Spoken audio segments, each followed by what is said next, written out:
প্রশ্নটা এমনি এমনি আমার মনে ওঠেনি, মনে ওঠার বেশ কিছু কারণ আছে। চট্টগ্রামে আওয়ামী লীগ ছাত্রলীগ যেভাবে ঝটিকা মিছিল শুরু করেছে, তাতে করে এমনকি যে দেশের দ্বিতীয় বৃহত্তম নগর চট্টগ্রাম দিয়ে তারা তাদের কোনো মিশন শুরু করতে চায় বা সেখান থেকে তাদের কোনো নবযাত্রা সিগন্যাল দিতে চায়, অথবা চট্টগ্রামে আওয়ামী লীগ ছাত্রলীগ এখন তুলনামূলক দেশের অন্য জায়গা থেকে সুবিধাজনক অবস্থানে আছে, অথবা চট্টগ্রামে চ্যালেঞ্জ জানানোর মতন আওয়ামী লীগ ছাত্রলীগের শক্তি অবশিষ্ট রয়েছে বললে ভুল হবে।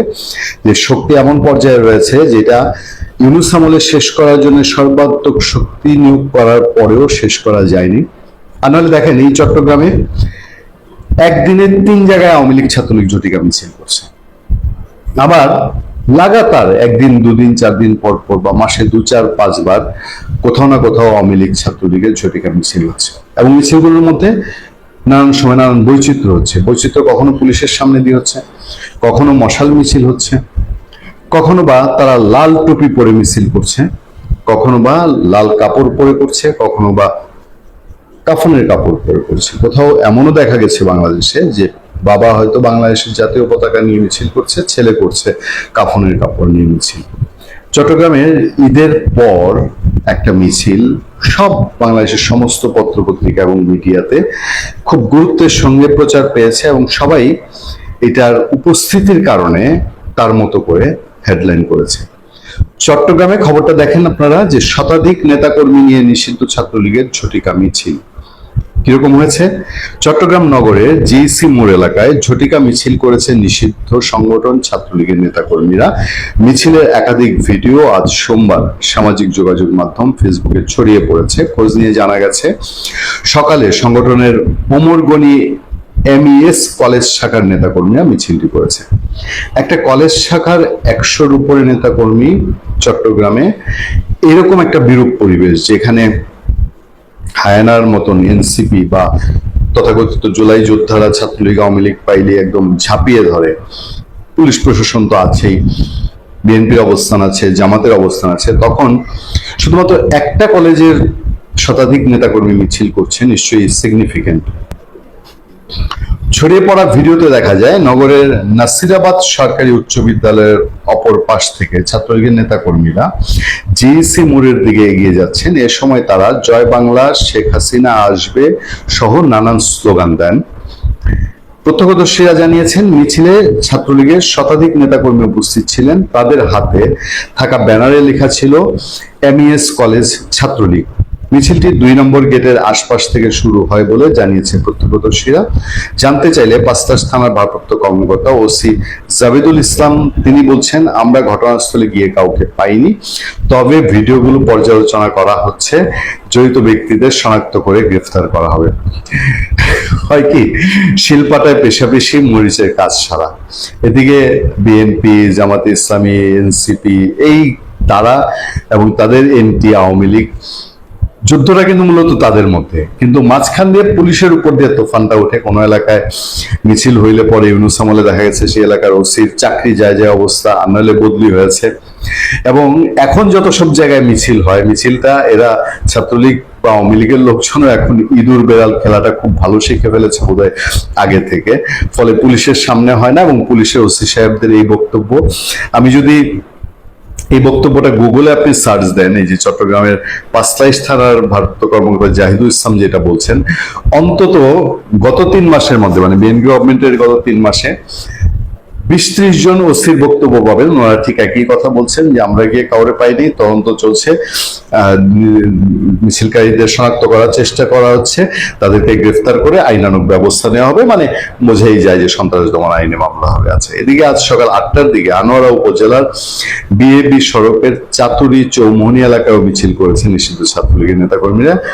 ওই মিছিলের 1 মিনিট 30 সেকেন্ডের একটি ভিডিও সামাজিক যোগাযোগের মাধ্যমে ছড়িয়েছে। আমি আবারও তাই বলছি যে চট্টগ্রামে এই নাড়াচাড়া আওয়ামী লীগের নিশ্চয়ই এর ভেতরে কোনো না কোনো একটা হিসাব আছে। ভালো থাকবেন, সুস্থ থাকবেন। শেখ হাসিনা সরকার হোক, মুক্তিযুদ্ধের পক্ষে সরকার হোক, এরা কিন্তু দ্রুত কিন্তু বাংলাদেশে আবির্ভূত হবে, আপনার চিন্তা থেকেও দ্রুত হবে। তখন তারা যাতে ভুল না করেন, আবার যেন মোশতাক, ওয়াকার এদেরকে আবার সেনাবাহিনী প্রধান, মানে বড় বড় মন্ত্রিত্বের পোস্ট, যেখানে তারা আবার এই বঙ্গবন্ধু পরিবারের পরবর্তী সদস্য শেখ হাসিনা বলুন, শেখ রেহানা বলুন, যারা আমাদের নেতৃত্ব দিবেন, তাদেরকে যাতে আবার উৎখাত বা খুন করা এই জায়গায় জড়িত না হতে পারে। খুবই পেইনফুল অভিজ্ঞতা আছে খন্দকার, মোশতাক এবং ওয়াকারকে নিয়ে। ডিপ স্টেটের টাকা বিলি করে, ডিপ স্টেটের সহযোগিতায়, আরো নানান বিদেশি শক্তির সহযোগিতা, সব নটনটিদের এখানে অভিনয়ের জন্য নামিয়েছে।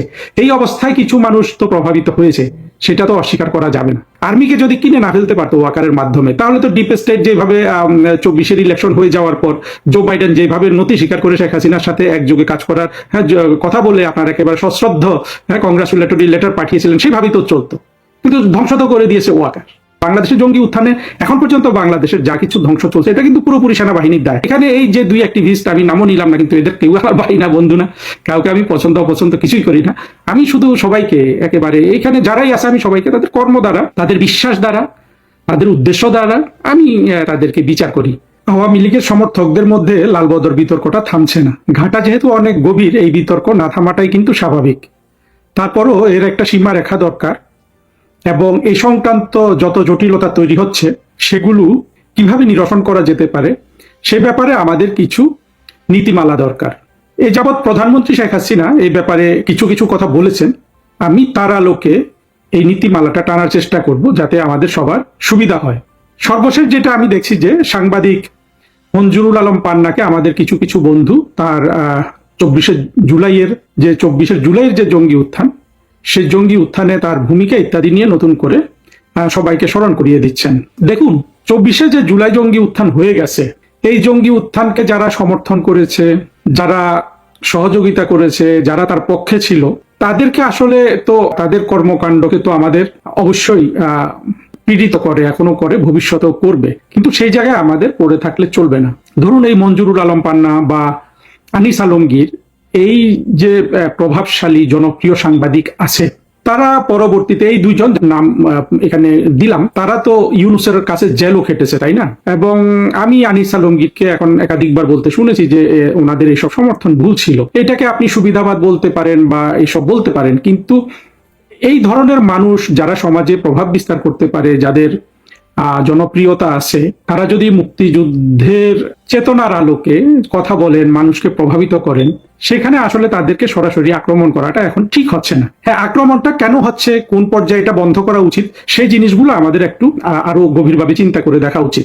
একটা জিনিস হলো যে তারা যদি মুক্তিযুদ্ধের পক্ষে বা এখন শেখ হাসিনার পক্ষে কথা বলে, সমস্যাটা কোথায়? সমস্যা একটা হতে পারে যে তারা ভবিষ্যতে আমার থেকে, আপনার থেকে বেশি প্রভাবশালী হয়ে যায় কিনা এই দলে। এইসব চিন্তা আসলে কিছুটা প্রিম্যাচিওর আমি বলবো। যা যদি হয়েও যায়, সবকিছু কি আপনি আটকাতে পারবো? আমাদের প্রয়োজন মোটা দাগে মুক্তিযুদ্ধের পক্ষের শক্তিকে, অর্থাৎ পক্ষটাকে, বাংলাদেশের মূল ধারাটাকে শক্তিশালী করা। সেখানে আপনি ব্যক্তিগতভাবে কিছু পরাজিত হতে পারি, কিছু চাওয়া পাওয়ার হিসাব আমাদের মিলবে না, সেটা তো আছেই। আর বর্তমানে যারা এই প্রশ্নগুলো তুলছেন, তারা কিন্তু সবাই একেবারে কোর আওয়ামী লীগ সমর্থক। এদের অনেকে বাংলাদেশ থেকে একেবারে নিপীড়নের যুগে তারা আওয়ামী লীগের পক্ষে দাঁড়িয়েছেন, অনেকে অনেক কিছু হারিয়েছেন, আমরা কিন্তু জানিও না। কে বাড়ি হারিয়েছেন, কে ক্ষেত খামার হারিয়েছেন, চাকরি বাকরি হারিয়েছেন, আমরা কিছু কিছু জানি, অনেকের কথা কিন্তু জানি না। সুতরাং এই মানুষগুলো তো আমাদের আপনজন, সেটাও আমাদের বুঝতে হবে। তাদেরকে আবার আমি এটাও অনুরোধ করবো যে এদের পেছনে এখন আপনারা এইভাবে লাগতে যাবেন না। তবে সীমারেখা একটা আমাদের থাকা দরকার। সীমারেখাগুলাই আসলে সবচেয়ে বড় প্রয়োজন আমাদের বিবেচনা করা। 24শে যে জঙ্গি উত্থান হয়েছে, সেখানে অনেক আপনার অসাম্প্রদায়িক মানুষ, আলোকিত মানুষ, শেখ হাসিনার প্রতি ক্রোধ থেকে, ক্ষোভ থেকে, এমনকি ভালোবাসা থেকেও কিন্তু 24শে জঙ্গি উত্থানে জড়িত হয়েছে। আমি কিন্তু এগুলো উদাহরণ দিয়ে দিয়ে বলতে যাচ্ছি না, কারণ আসলে আমার আকাঙ্ক্ষাটা হলো যে বিতর্ক কমানো, বিতর্ক বাড়ানো নয়। কিন্তু যেই মানুষটা সত্যিকারের মুক্তিযুদ্ধের যে আমাদের অসাম্প্রদায়িক বাংলাদেশ গড়ার চেতনা আছে, যেটা ইউনিভার্সাল, যেটা সর্বজনীন, সেটাকে ভালোবাসে, সেটা ভালোবাসার পরও 24শে জঙ্গি উত্থানে কোনো না কোনো কারণে সামিল হয়েছিল, কিছুদিন তাদের সমর্থন দিয়েছিল, আবার অনেকে তো ধোকাও খেয়েছে। এটাও বুঝতে হবে, বাংলাদেশের সাধারণ মানুষ অনেক ধোকা খেয়েছে। যেইভাবে আপনার অভিনয় হয়েছে এখানে, সারা বাংলাদেশের সব নটনটিদের এখানে এনে অভিনয় করানো হয়েছে। সাধারণ আর আপনি জানেন যে জঙ্গিরা বিশেষ করে জামাতের লোকগুলা যে পরিমাণ অভিনয় জানে সেটাই কিন্তু যথেষ্ট ছিল বাংলাদেশের মানুষকে ধোঁকা দেওয়ার জন্য। উপরন্তু তারা ডিপ স্টেটের টাকা বিলি করে ডিপ স্টেটের সহযোগিতায় আরো নানান বিদেশি শক্তির সহযোগিতায় সব নটনটিদের এখানে অভিনয়ের জন্য নামিয়েছে। এই অবস্থায় কিছু মানুষ তো প্রভাবিত হয়েছে, সেটা তো অস্বীকার করা যাবে না। এইসব মানুষ এখন ভুল বুঝতে পারছে, তারা আবার আওয়ামী লীগের পক্ষে দাঁড়াচ্ছে, তারা ভবিষ্যতে আওয়ামী লীগকে ভোট দিবে। এই জায়গায় এসে তাদেরকে যদি প্রতিপক্ষ হিসাবে দেখেন, এটা কি সঠিক হচ্ছে? এতে আমাদের যে প্রয়োজন যে মুক্তিযুদ্ধের পক্ষের শক্তিটা বৃদ্ধি পাক, সেই জায়গায় তো আপনি সহযোগিতা করছেন না, তাই না? কিন্তু তারপরেও আমি বলবো যে সীমারেখা একটা থাকা উচিত। সীমারেখাটা আসলে খুব বেশি জায়গায় রাখার দরকার নাই। যাদের কথা আমি একটু আগে বললাম, আনিস আলমগীর, মঞ্জুরুল আলম, খান পান্না, এরকম আরো অনেকেই আছেন, তারা তো আসলে আওয়ামী লীগের কোনো পোস্টে নাই, তাই না? তারা এই দলের তারা তো দাবিও করছেন না যে তারা আওয়ামী লীগের পদবি হোল্ড করছেন। এটা এরকম দাবি করছেন। মঞ্জুরুল আলম পান্না কি ফেসবুকে ইউটিউবে দিচ্ছে যে যে ছাড়ছে যে শেখ হাসিনা তাকে কাজ দিয়েছেন এবং সেগুলা করছে, তাকে কোনো সমালোচনা করা যাবে না, এগুলো তো তারা বলছে না। তো এদের পেছনে লাগার আসলে প্রয়োজন নেই। সীমারেখাটা আমাদের ওই জায়গায় থাকা উচিত যেখানে আমি খুব দৃঢ়ভাবে বিশ্বাস করি যে সীমারেখা একটা থাকতেই হবে, কারণ আমাদের খুবই পেইনফুল অভিজ্ঞতা আছে খন্দকার মোশতাক এবং ওয়াকারকে নিয়ে। এবং এটা কেন হয়েছে? এটা হওয়ার মূল কারণ কিন্তু ওয়াকার বা খন্দকার মোশতাক, এরা কিন্তু আমাদের মুক্তিযুদ্ধের চেতনাটাকে তারা ধারণ করে না। মোশতাক সম্পর্কে আমরা অনেক কথা জানি, যেটা বলা হয় যে যখন 1949 সালে আওয়ামী মুসলিম লীগ গঠিত হয় তখন বঙ্গবন্ধুকে 1 নাম্বার সাংগঠনিক সম্পাদক এবং মোশতাককে 2 নাম্বার সাংগঠনিক সম্পাদক করার পর থেকে মোশতাক বঙ্গবন্ধুর বিরুদ্ধে তার ক্ষোভ, ক্রোধ, ঘৃণা সেগুলো পুষে চলেছে। হতে পারে, কিন্তু আমার মনে হয় না যে মোশতাক যদি মুক্তিযুদ্ধের চেতনার পক্ষের মানুষ হতো তাহলে এই ক্রোধ, ঘৃণা, যে পরিমাণ পাষণ্ড এবং পাশবিক প্রতিশোধে মোশতাক গিয়েছিল সেই জায়গায় কিন্তু পর্যবসিত হতো না। মোশতাক যে অভিনয়গুলো করতো সেটাও তো আমাদের দেখতে হবে, যে সে বঙ্গবন্ধুর বাবা মার কবরে ঢুকে সেখান থেকে কবর থেকে উঠতে চায় না, যে কবরে তাকেও কবরস্থ করে ফেলা হোক তাদের সাথে। তারপরে বঙ্গবন্ধুকে নিয়ে হাতে রান্না করে হাঁসের মাংস খাইয়ে আনা, এই পর্যায়ের চাটুকারিতা, এই পর্যায়ের আপনার কি বলবো ধামাধরা মানুষকে তো মূলত এদের কে আপনি কিভাবে মোকাবেলা করবেন সেটা একটা যেমন ইস্যু। আবার অবিশ্বাসী বা কেমনি করবেন, যেভাবে যে আনুগত্য মোশতাক দেখিয়ে গেছে বঙ্গবন্ধুর প্রতি, তাই না? এগুলো কিছুটা আমরা সবাই মানুষ হিসাবে এসব দ্বারা প্রভাবিত হই।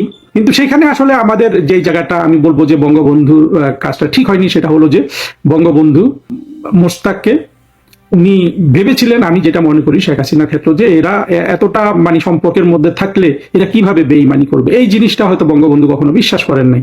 শেখ হাসিনা ওয়াকারের ক্ষেত্রে সেটাই হবে, বিশ্বাস করেন নাই যে আপা আপা ডাকে, পায়ের নিচে পড়ে সালাম করে, তারপরে আবার লতায় পাতায় আত্মীয়ও আছে। কিন্তু এরা যে তলে তলে সত্যি সত্যি জামাত ইসলামী, এরা যে বাংলাদেশকে ঘৃণা করে, এরা যে পাকিস্তানকে ভালোবাসে, এই জায়গাটা তো আসলে শেখ হাসিনা বা বঙ্গবন্ধুকেও গুরুত্ব দেন নাই। দুজনেই কিন্তু চেয়েছেন যে বাংলাদেশটা কি ইনক্লুসিভ বাংলাদেশ হোক, সবাই একসাথে হয়ে যায়। এই জন্য আমরা দেখি যে শেখ হাসিনার 16-17 বছরের শাসন আমলে কখনো কিন্তু প্রশাসনকে যেই অর্থে দলীয়করণ বলে সেই অর্থে দলীয়করণ কিন্তু শেখ হাসিনা করেন নাই। যদিও জঙ্গিরা এটাই ছড়িয়েছে, স্বাধীনতা বিরোধীরা, শেখ হাসিনা সব দলীয়করণ করেছে। কিন্তু আমি আমার তো 25 বছরের চাকরি জীবনের অভিজ্ঞতা থেকে দেখেছি, বিএনপি যেইভাবে লোকজন নিয়োগ দেয় তাদের মতো করে, শেখ হাসিনা সরকার কিন্তু কখনো এটা করেনি। না করাটাও হয়তো ভুল ছিল, বাট সেটা আজকের এই লেকচারের অংশ না। অংশ হলো যে সীমারেখাটা আমাদের ওই জায়গাটায় টানতে হবে। সীমারেখাটা টানতে গেলে আপনার কিন্তু এই যে বাংলাদেশের 10 লাখ মানুষকে আপনার অবজারভেশনে রাখার দরকার নেই। আপনি 200-300 মানুষকেই আপনার পরীক্ষা করলেই কিন্তু যথেষ্ট। অনুবীক্ষণ যন্ত্রের নিচে যদি পরীক্ষা করতে চান, আপনি 200 মানুষকে পরীক্ষা করেন তাহলেই চলবে, বাকিদের আপনারা ছেড়ে দেন। সেই 200 মানুষ কারা হবে সেটা কিন্তু ইম্পর্টেন্ট। সেটা অবশ্যই এই যে ওয়াকার, খন্দকার মোশতাক, এরা যে পোস্টগুলো ক্যারি করতো সেগুলো খুব ইম্পর্টেন্ট। অর্থাৎ ওয়াকারের জায়গায় যদি সত্যিকারের আমাদের মুক্তিযুদ্ধের পক্ষের কোনো জেনারেল সেদিন আর্মি প্রধান হতেন, কোনোভাবেই কিন্তু এই জঙ্গি উত্থানটা কিন্তু সাকসেসফুল হয় না। বাংলাদেশের জঙ্গি উত্থানে এখন পর্যন্ত বাংলাদেশের যা কিছু ধ্বংস চলছে এটা কিন্তু পুরোপুরি সেনাবাহিনীর দায়। সেনাবাহিনী, নৌবাহিনী, বিমান বাহিনী, ওদেরকে আপনি এই জায়গায় আপনি ইনক্লুড করতে পারেন, কিন্তু মূলত দায় কিন্তু ওয়াকারের। কারফুগুলা যদি আপনার সঠিকভাবে পালন হতো কিংবা 75%ও পালন হতো, জঙ্গি উত্থান কিন্তু থেমে যায়, তাই না? তারা কিন্তু কারফিউ তারা কিন্তু এক্সিকিউট করে নাই, বাস্তবায়ন করে নাই সেনাবাহিনী। সেখানে যদি জেনারেল আজিজ থাকতো তাহলে তো অবশ্যই বাস্তবায়ন করতে তারা বাধ্য হতো, কিন্তু ওয়াকার সেটা বাস্তবায়ন করতে দেয় নাই। কিন্তু এর মানে এই নয় যে তো সবাই ওয়াকার ছিল। আমরা তো দেখেছি কিছু কিছু জেনারেল বঙ্গবন্ধু কন্যার সাথে শেষ পর্যন্ত ছিলেন। আমরা জেনারেল মুজিবকে দেখেছি, এই যে জেনারেল জিয়াউল হাসানকে দেখেছি, তাই না? এইরকম তো অনেকেই ছিলেন, কিন্তু ভাবুন তো সেই যদি জেনারেল মুজিবই যদি সেনাবাহিনী প্রধান হতেন, আমি অবশ্য অনেক জেনারেলকে চিনি না, এই জন্য অন্যদের নাম বলতে পারছি না, তাহলে তো ইতিহাসটা ভিন্ন হতো। তৌহিদ হোসেন বলেছে না যে ডিপ স্টেট সব জায়গায় থাকে কিন্তু ওরা স্রোতের প্রতিকূলে যায় না সাধারণত, সেটাও তো সত্য। অর্থাৎ আর্মিকে যদি কিনে না ফেলতে পারতো ওয়াকারের মাধ্যমে, তাহলে তো ডিপ স্টেট যেভাবে 24-এর ইলেকশন হয়ে যাওয়ার পর জো বাইডেন যেভাবে নতি স্বীকার করে শেখ হাসিনার সাথে একযোগে কাজ করার কথা বলে আপনার একেবারে সশ্রদ্ধ কংগ্রাচুলেটরি লেটার পাঠিয়েছিলেন, সেইভাবেই তো চলতো। কিন্তু ধ্বংস তো করে দিয়েছে ওয়াকার। কাজেই ওয়াকারের কে ওয়াকার হচ্ছে সেই জায়গায় কিন্তু আপনারা যারা এখন পান্না, আনিস আলমগীর এদের উপর আপনারা আপনাদের খড়গ চালাচ্ছেন, আপনারা সেই জায়গায় বরঞ্চ নেত্রীকে সাবধান করুন, সারাক্ষণ নেত্রীর প্রতি নজর রাখুন, যাতে আমাদের এই ধরনের জায়গাগুলোতে ভবিষ্যতে এই ধরনের কোনো এই পোস্টগুলা, অর্থাৎ যার প্রতি ন্যূনতম সামান্যতম সন্দেহ আছে, অতীত কর্মকাণ্ডে বলুন, পারিবারিক ঐতিহ্যে বলুন, কিংবা বাংলাদেশকে ঘৃণা করা, পাকিস্তানকে ভালোবাসা, হিন্দু ঘৃণা করা, আপনার ভারত বিদ্বেষ করা, যেটা মোস্টলি আপনার পাকিস্তানকে পুনরুজ্জীবন করার আন্দোলন থেকে তৈরি হয়েছে, সেই মানুষগুলো যেন ওই 100-200 মানুষের জায়গায় যেতে পারে না।